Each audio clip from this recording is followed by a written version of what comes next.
दोस्तों, जब भी लोगों की किसी काले कोट वाले इंसान पर नजर जाती है तो वो यही सोचते हैं कि ये तो वकील साहब ही होंगे।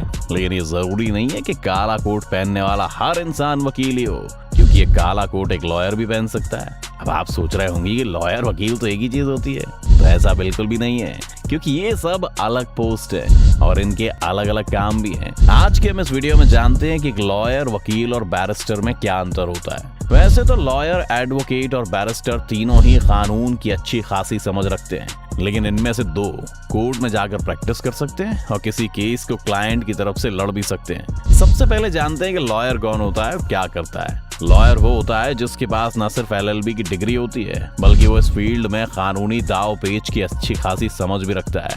यही वजह है कि ऐसे लोगों का काम अपने क्लाइंट्स को कानूनी मामलों में अच्छी और बेहतर सलाह देना होता है, जो किसी भी मुद्दे पर हो सकती है। लेकिन आप शायद ये फैक्ट जानते होंगे कि एक लॉयर आपके बिहाफ पर कोर्ट में जाकर कभी भी केस नहीं लड़ सकता। ऐसा इसलिए होता है क्योंकि उसके पास बार काउंसिल ऑफ इंडिया का रजिस्ट्रेशन नहीं होता है। यहाँ आपने ये तो जान लिया कि लॉयर किसे कहते हैं और इसका काम क्या होता है। आप जानते हैं बैरिस्टर कौन होता है और ये क्या काम करता है। जहाँ तक बैरिस्टर की बात है, तो अगर कोई व्यक्ति इंग्लैंड से लॉ की डिग्री हासिल करता है तो उसे बैरिस्टर की उपाधि दी जाती है। क्योंकि भारत में वकीलों को प्रैक्टिस करने के लिए बार काउंसिल ऑफ इंडिया का एग्जाम पास करना पड़ता है। इसे पास करने के बाद ही वो भारत के किसी भी कोर्ट में प्रैक्टिस कर सकते हैं। लेकिन वहीं आपको बता दें कि bar council of India UK की 45 यूनिवर्सिटीज में पढ़ने वाले स्टूडेंट्स को भारत में प्रैक्टिस करने की भी परमिशन देता है। इन यूनिवर्सिटीज से लॉ की पढ़ाई करने वाले बच्चे भारत में आकर किसी भी कोर्ट में केस लड़ सकते हैं। आपकी जानकारी के लिए बता दें कि साल 1891 में महात्मा गांधी ने इंग्लैंड में जाकर बैरिस्टर की डिग्री हासिल की थी। कानूनी भाषा पर अच्छी पकड़ होने की वजह से अंग्रेज भी उनसे खौफ खाते थे। फिलहाल देश में सांसद और नेता असदुद्दीन ओवैसी ने लंदन से लॉ की पढ़ाई करने की वजह से उन्हें भी बैरिस्टर कहा जाता है। तो आप इस एग्जाम्पल से समझ ही चुके होंगे कि बैरिस्टर की क्या पावर होती है। बैरिस्टर के बाद अब जानते हैं कि एक एडवोकेट कौन होता है। जहाँ तक एक एडवोकेट की बात है, तो ये किसी भी विवाद होने की स्थिति में कोर्ट रूम में अपने क्लाइंट की तरफ से जज के सामने तरह तरह की दलील रखने का अधिकार रखता है। एक एडवोकेट अपने करियर की शुरुआत में लॉयर ही होता है, लेकिन बार काउंसिल ऑफ इंडिया की तरफ से होने वाले एक एग्जाम को पास करने और लाइसेंस लेने के बाद वो एडवोकेट बन सकता है, जिसके बाद वो कोर्ट में प्रैक्टिस करने के लिए एलिजिबल होता है। भारत में कुछ नामचीन वकीलों की बात की जाए तो उनमें सबसे पहला नाम आता है राम जेठमलानी का, जो फिलहाल दुनिया में मौजूद नहीं है। लेकिन वो संजय दत्त, राजीव गांधी से लेकर इंदिरा गांधी तक बड़े बड़े लोगों की तरफ से पैरवी कर चुके हैं। उनके बारे में कहा जाता था कि कोर्ट में सिर्फ एक हियरिंग के लिए 25 लाख रुपए वो लेते थे। हरीश साल्वे महंगे वकीलों की इस लिस्ट में दूसरे नंबर पर आते हैं। वो किसी भी मुद्दे पर बेबाक राय रखने के लिए भी जाने जाते हैं। हरीश साल्वे 1999 से लेकर 2002 के बीच सरकार के लिए सॉलिसिटर जनरल की भूमिका भी निभा चुके हैं। उनके बारे में कहा जाता है कि वो हर केस की सुनवाई के लिए 25 से 30 लाख रुपए लेते हैं। बता दें कि साल्वे बॉलीवुड एक्टर सलमान खान से जुड़े हिट एंड रन केस को भी लड़ रहे हैं। उनके क्लाइंट्स में रिलायंस, टाटा, ITC और वोडाफोन जैसी कई दिग्गज कंपनियां शामिल हैं। ये तो आपने जाने उन एडवोकेट के नाम जिन्हें अपने नाम से ही देश भर में पहचाना जाता है। आपकी जानकारी के लिए बता दें कि एडवोकेट भी कई तरह के होते हैं। चलिए सबसे पहले जानते हैं सीनियर एडवोकेट कौन होता है। एक सीनियर एडवोकेट वो होता है जो हाई कोर्ट और सुप्रीम कोर्ट में प्रैक्टिस करता है। इतना ही नहीं, ऐसे वकीलों के पास देश के किसी भी कोर्ट का कम से कम 10 साल से ज्यादा प्रैक्टिस एक्सपीरियंस होता है। हालांकि एक सीनियर एडवोकेट का पद सिर्फ प्रैक्टिस करने से ही नहीं, बल्कि अपने हार और जीत के ट्रैक रिकॉर्ड को देखते हुए भी मिलता है।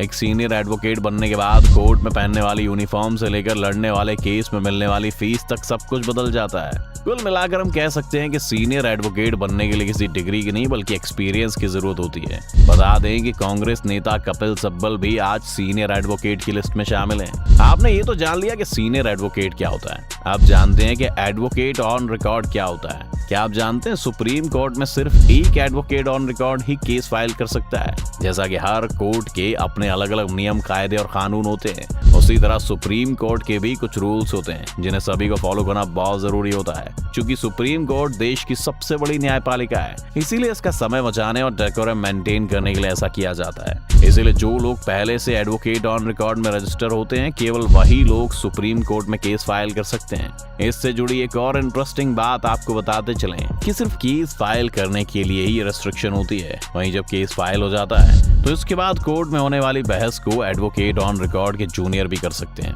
अब सवाल आता है कि एडवोकेट ऑन रिकॉर्ड कैसे बनते हैं। इसके लिए आपको सुप्रीम कोर्ट की तरफ से होने वाले AOR नाम के टेस्ट को पास करना पड़ता है। वहीं इस टेस्ट में अपीयर होने के लिए भी आपके पास किसी भी कोर्ट में कम से कम 4 साल प्रैक्टिस का और 1 साल किसी एडवोकेट ऑन रिकॉर्ड के अंडर प्रैक्टिस का एक्सपीरियंस होना बहुत जरूरी होता है। वैसे लीगल तौर पर और भी कई पावरफुल पद होते हैं, आइए जानते हैं इनके बारे में।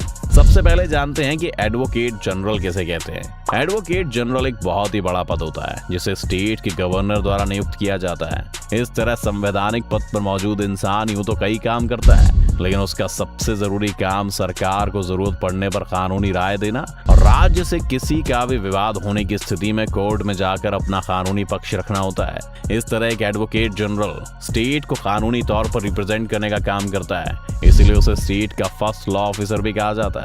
आप जानते हैं कि अटॉर्नी जनरल कौन होता है। आपकी जानकारी के लिए बता दें कि अटॉर्नी जनरल का काम कानून से जुड़े हुए किसी भी वाद विवाद की स्थिति में सेंट्रल गवर्नमेंट की तरफ से कोर्ट में अपना पक्ष रखना होता है। इसीलिए इस पद पर नियुक्त व्यक्ति को देश का पहला लॉ ऑफिसर भी कहा जाता है। जहां तक इसकी अपॉइंटमेंट की बात है तो ये देश के राष्ट्रपति द्वारा किया जाता है। इतना ही नहीं, केंद्र सरकार को जब भी किसी लीगल एडवाइस की जरूरत पड़ती है तब सिर्फ अटॉर्नी जनरल को याद किया जाता है। अटॉर्नी जनरल के बाद अब बात करते हैं सॉलिसिटर जनरल कौन होता है और ये क्या काम करता है। जहां तक सॉलिसिटर जनरल की बात है तो इस पर नियुक्त व्यक्ति को कंट्री के दूसरे लॉ ऑफिसर के नाम से भी जाना जाता है। एक सॉलिसिटर जनरल का काम अटॉर्नी जनरल की लीगल वर्क में मदद करना होता है। इसके अलावा भी एक ऐसी पोस्ट है जो एक एडवोकेट को चंद पलों के अंदर सुर्खियों में ला सकती है।